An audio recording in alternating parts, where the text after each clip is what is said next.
CES Day 2 kicked off with LG's preview of new devices for the year and the Pepcom digital experience, where we saw a ton of great products, a lot of Apple-related accessories, and not sure if you've heard about this AI thing before, but don't worry, I'm sure I'll mention it at least 100 times in this video.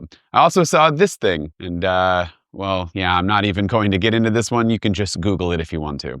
But before we get into everything, be sure to subscribe to the channel so you don't miss more of our CES coverage. We'll be hitting the main convention center showroom floors in the next video, and we'll have a wrap-up of everything that was the best of CES later in the week or early next week. So again, be sure to subscribe so you don't miss all of that.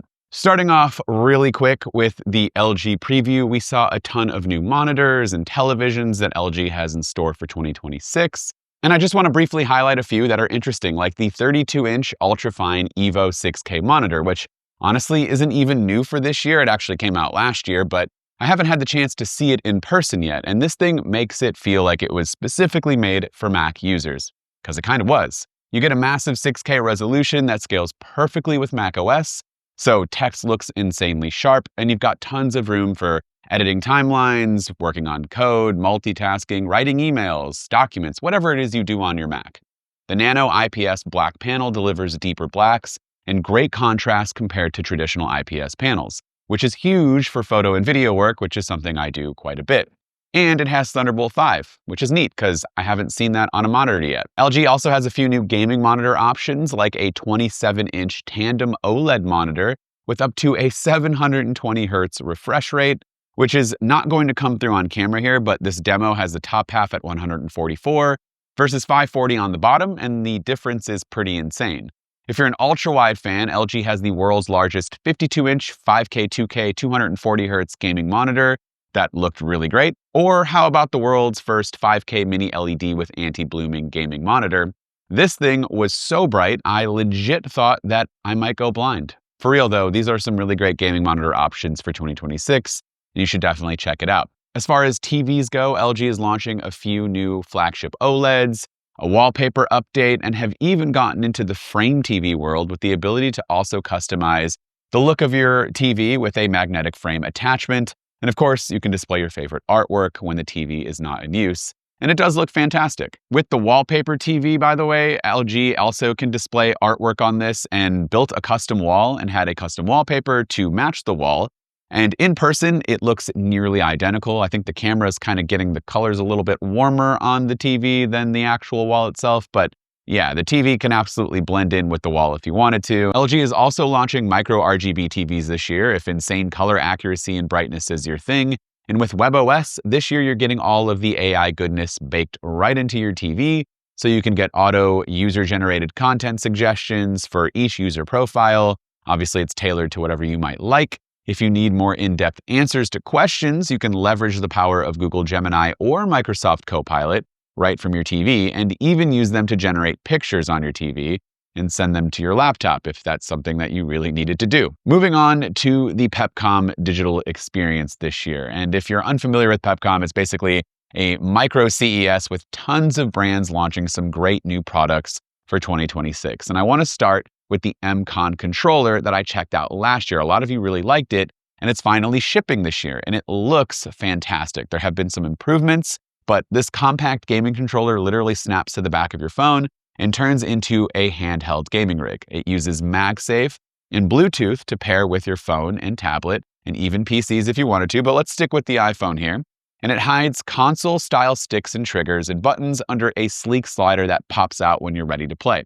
It also has fold-out ergonomic grips, Hall effect analog controls for precision, built-in gyro motion support, and even a kickback mode. So basically like a Nintendo Switch, you can take off the phone, prop it up on your tabletop, and use the controller as a Bluetooth controller whenever you might need to. There are a few prototypes for this year that they are hoping to launch and make the controllers fit perfectly to your device, so some slim and light options. This iPhone 17 Pro here has a really slim profile, and they want to keep the profile for the controller slim so it doesn't get too bulky in your pocket, but still deliver a good gaming experience like the original model.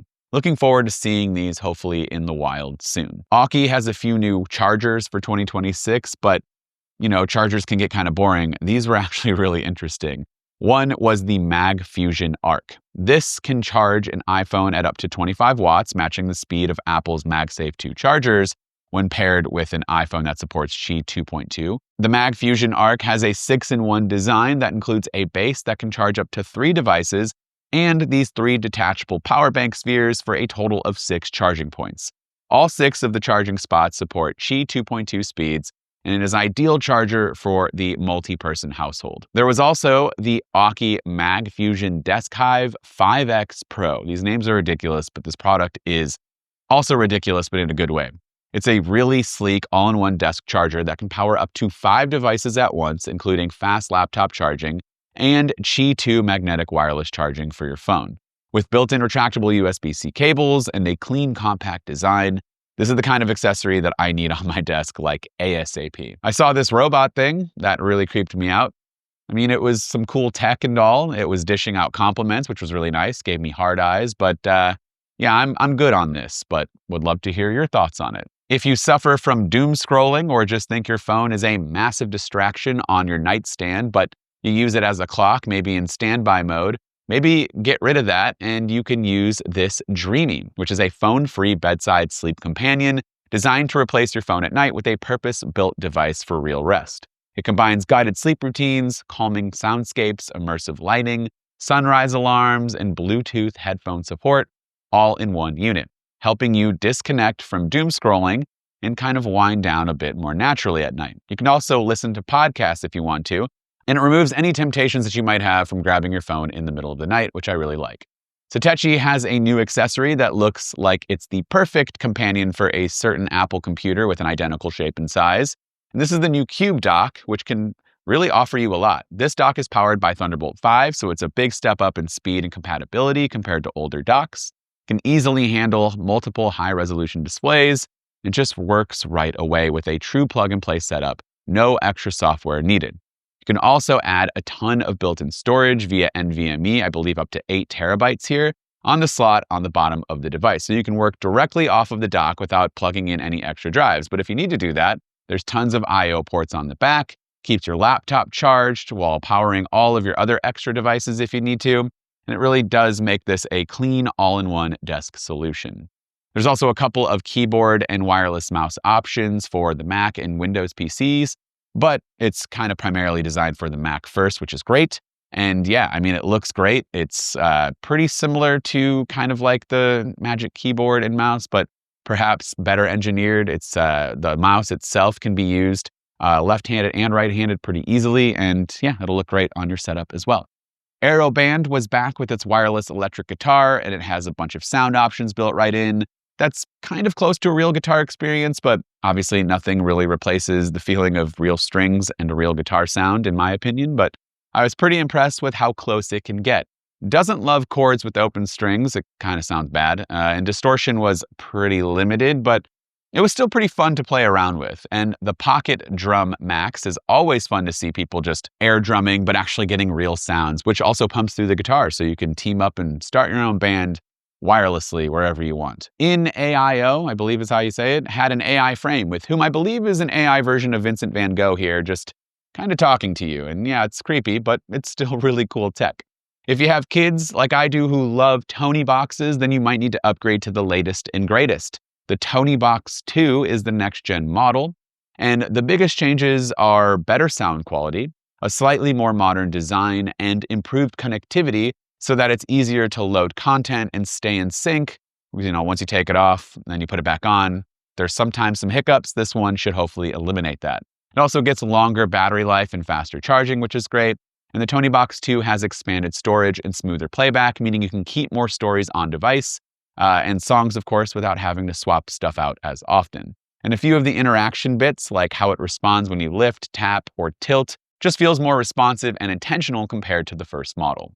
I'm also a pretty big fan of the Skylight Calendar. I know a lot of people probably have this in their kitchen, use it as a picture frame and calendar for chores. And the Calendar 2 now offers some display brightness improvements. It's, I think, 500 nits of brightness, and it really does make a difference here. And there are also some new useful AI features coming, like being able to scan photos and pictures and have all of that relevant data import directly into your calendar, or you can take pictures of what's in your fridge, and the AI will create a meal for you with what you have in your fridge, and automatically add it to the meals section of your calendar and give you the recipe so that you can use it for that night. 12 South announced a new valet tray with the Qi 2 certified wireless charging that combines 15-watt magnetic charging with a leather-lined catch-all for everyday items. Put your keys, your wallet, your watch, whatever it might be. The valet features Qi 2 wireless charging, as I mentioned earlier, but delivers up to 15 watts of power to compatible iPhone models and other Qi 2 devices. It also includes a USB-C port capable of supplying up to 15 watts to a secondary device, and it is concealed beneath the tray to reduce visible cables. And of course, the whole thing is also powered via USB-C. And lastly, Anker has this new Smart Display Nano Charger. I believe it's only like $30. It's already on sale.